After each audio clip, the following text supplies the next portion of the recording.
নিজের আবদারে আজকে আমিও বানিয়ে ফেললাম ভাইরাল কাচের মিষ্টি। তো চলুন আপনাদের সাথে শেয়ার করছি আমি এই ভাইরাল কাচের মিষ্টিটা কিভাবে বানিয়েছি। প্রথমে আমি একটা স্টেনারে এখানে সাগুদানা দিয়ে দিচ্ছি। আমি এখানে 200 গ্রামের মতো সাগুদানা নিয়েছি, আর তারপরে আরও হাফ কাপের মতো সাগুদানা দিয়েছি এখানে আমি। তো তারপরে এখানে আমি ঠান্ডা নর্মাল পানি দিয়ে সাগুদানাটা খুব ভালোভাবে ধুয়ে নিব। তো সাগুদানা ভালোভাবে আমার ধোয়া হয়ে গিয়েছে। তো এখন আমি যে পাত্রে এটা রেখে দিব, তো সেটাতে আমি এটা ঢেলে নিলাম। তো ঢেলে নেওয়ার পরে এখানে আমি গরম দুধ দিয়ে দিচ্ছি। তো গরম দুধ দিয়ে আমি এটা 30 মিনিটের জন্য রেস্টে রেখে দিব। তো 30 মিনিট পরে আমি এখানে লবণ দিয়ে দিলাম। তো আমার সাগুদানাগুলো কিন্তু নরম হয়ে গিয়েছে। তো এখন এটা হাত দিয়ে খুব ভালোভাবে আমি এটা মেখে নিচ্ছি। তো এক পর্যায়ে এখানে আমি চিনি অ্যাড করেছি পরিমাণ মতো। চিনিটা যে যার স্বাদ মতো দিবেন। তো সাগুদানাগুলো আমার মেখে নেওয়া হয়ে গিয়েছে। তো যে প্লেটে আমি সাগুদানার মিষ্টিগুলো রাখবো, তো তার জন্য সেই প্লেটে আমি এখানে সয়াবিন তেল দিয়ে ভালো করে প্লেটটা একটু ব্রাশ করে হাত দিয়ে মেখে নিলাম, প্লেটে তেল মেখে নিলাম যেন সাগুদানাগুলো লেগে না যায়। চাইলে এখানে ঘি ব্যবহার করা যাবে, কিন্তু আমার কাছে ঘি ছিল না, সেজন্য আমি ঘি দেই নাই।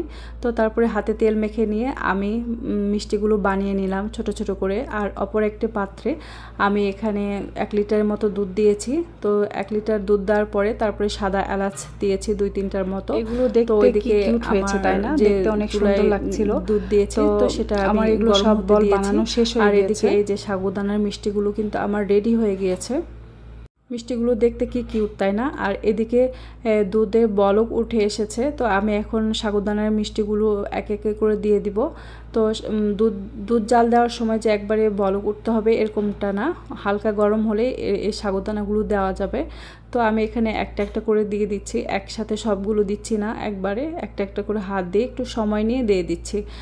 একসাথে সব দিতে গেলে হয়তো বা একসাথে সব জোড়া লেগে যেতে পারে, তো আমি ওভাবে দিইনি, এই জন্য একটা একটা করে দিয়ে নিচ্ছি।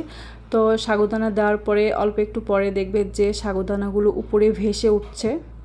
এটা একটু নেড়েচেড়ে একটু পর নেড়েচেড়ে দিতে হবে যেন তলাতে না লেগে যায়, যদিও লেগে যাবে না। তো তারপরে আমি এটা 15 মিনিটের মতো জাল করে নিব।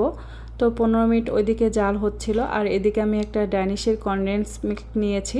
তো এটাও আমি সেই সাগুদানার মিষ্টিতে ব্যবহার করব সেজন্য।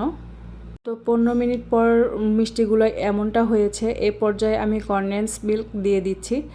তো এখানে কনডেন্স মিল্ক কাটাটা ছোট হয়ে গিয়েছিল, এই জন্য একসাথে বের হচ্ছিল না। আমি অফ ক্যামেরায় আরও দিয়েছি এবং অল্প করে একটু চিনি দিয়েছি।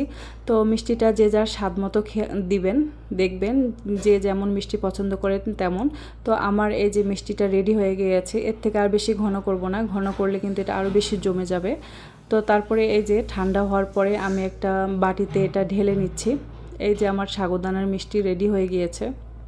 এক বাটিতে ঢালার পরে যতটুকু ছিল এটা একটা প্লেটে আমি হাফ প্লেটে ঢেলে নিচ্ছি। তো মিষ্টিগুলো কেমন হয়েছে বা রেসিপিটা কেমন হয়েছে অবশ্যই কমেন্ট করে জানাবেন। ধন্যবাদ সবাইকে।